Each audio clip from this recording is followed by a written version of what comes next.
বিশ্বব্রহ্মাণ্ডের চোখ, সমস্ত জীবনের উৎস। সূর্যদেব কেবল সূর্যের দেবতা নন। সংখ্যাতত্ত্বে সূর্যদেব প্রতিনিধিত্ব করেন সংখ্যা 1 এবং 2026 সাল সূর্যদেবের অধীন। সংখ্যা 1-এর প্রতীক নতুন সূচনা, নেতৃত্ব, নবচিন্তা। সংখ্যা 1 দ্বারা প্রভাবিত মানুষরা পথপ্রদর্শক, আর সংখ্যা 1-এর অধিপতি হলেন সূর্যদেব। সূর্য কেবল গ্যাসের একটি গোলক নয়, বা কোনো জ্বলন্ত আগ্নেয়গিরিও নয়। সূর্য হল জীবনের অমৃত।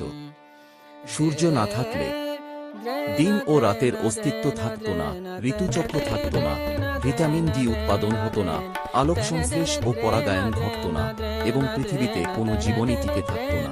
সূর্যই পৃথিবীর প্রধান শক্তির উৎস। তার কিরণ ছাড়া পৃথিবীতে জীবন থেমে যেত।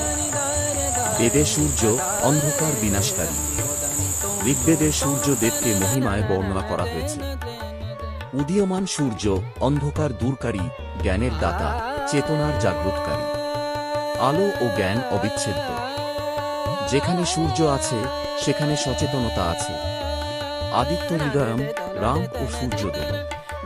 রামায়ণের যুদ্ধকাণ্ডে যখন যুদ্ধক্ষেত্রে শ্রী রামচন্দ্র ক্লান্ত, মন গভীর চিন্তায় আচ্ছন্ন, কিভাবে রাবণকে পরাজিত করবেন তা ভেবে, ঠিক তখনই মহর্ষি অগস্ত্য তাঁকে উপদেশ দেন।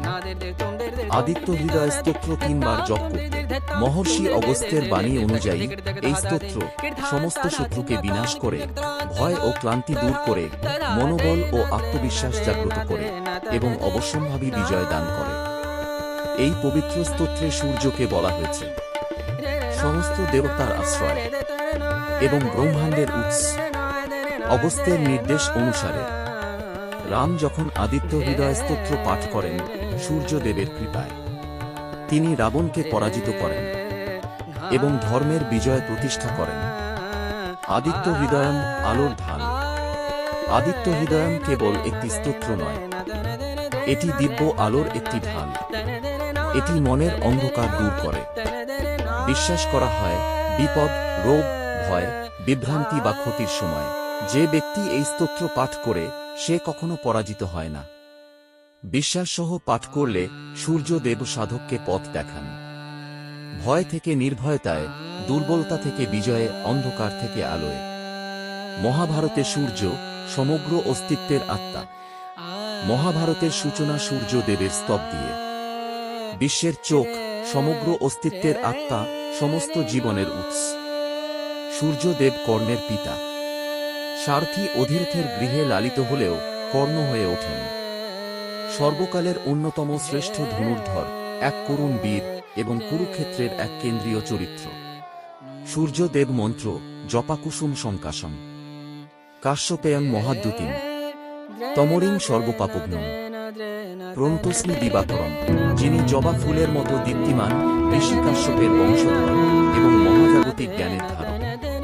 তিনি শারীরিক ও মানসিক অন্ধকারের বিনাশক। আলো ও জ্ঞান এক ও অভিন্ন। সূর্যদেব রোগ, অশুদ্ধতা ও মানসিক স্থবিরতা দহন করেন। প্রভাতের সূর্যালোক দেহ ও মনকে সামঞ্জস্য করে। আমি প্রণাম জানাই দিনের স্রষ্টাকে, সময়চক্র ঘোরানো সেই শক্তিকে। সূর্য ছাড়া এই পৃথিবী, আমাদের ঘর, একদিন সম্পূর্ণ জীবন শূন্য হয়ে যেত।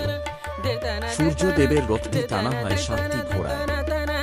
এই 7টি ঘোড়া কেবল সূর্যালোকের 7টি রঙের প্রতীক নয়, বরং সপ্তাহের 7টি দিনের প্রতিফলন এবং মানবদেহে বিদ্যমান 7টি চক্রেরও গভীর প্রতীক।